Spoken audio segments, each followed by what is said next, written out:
જૂનાગઢ જિલ્લામાં માવઠાએ મોકાણ સર્જી છે। ભારે પવન સાથે આફત બની વરસેલા વરસાદે ખેડૂતોની મહેનત પર પાણી ફેરવ્યું છે।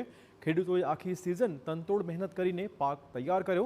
જ્યારે પાક તૈયાર થયો અને લણવાનો સમય આવ્યો ત્યારે જ વરસાદ પડતા ખેડૂતના મોઢા સુધી આવેલો કોળિયો છીનવાઈ ગયો છે। ઘઉં, ચણા, ધાણા, બાજરી સહિતના પાકમાં ભારે નુકસાન પહોંચ્યું છે। જૂનાગઢ જિલ્લામાં 1 થી 2 ઇંચ માવઠું પડતા ખેડૂતો પાયમાલ થઈ ગયા છે।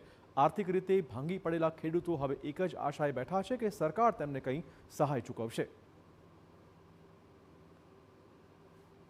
શેણા છે, ધાણા છે, બાજરો ઊભો હતો, બધુંય હાવ નુકસાન હોય 100% જેવું નુકસાન થયું છે। હજી ચોમાહાનો માર ભૂલ્યા નથી, ત્યારે માવઠું થયું ત્યારે પૂરું થઈ ગયેલું હતું। અત્યારે આ પાછું શિયાળો પાક તૈયાર થયો ને થઈ ગયું છે, તો આમાં હવે ખેડૂત હાવ પાયમાલ થઈ ગયો છે।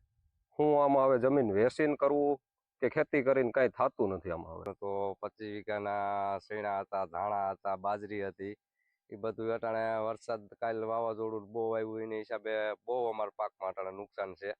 હવે અમે સરકાર તરફથી એટલી માંગ કરીએ છીએ કે જો આની વહેલા તકે જો આની સહાય અમને મળે તો અમે આ ખેડૂત જીવી શકીએ એમ છીએ। બાકી ચોમાસું પાકમાં અમારે આ રીતનું થયું છે અને અટાણે ઉનાળા પાકમાં આ રીતનું થયું છે, તો અમારે ખેડૂતને તો હવે આમાં જવું તો ક્યાં જવું અમારી માંગ એવી છે સરકાર પાસે કે ભાઈ અમને આમાં વહેલી તકે સહાય મળે એવી અમે ખેડૂત સરકાર પાસે અમે સહાય માંગીએ છીએ।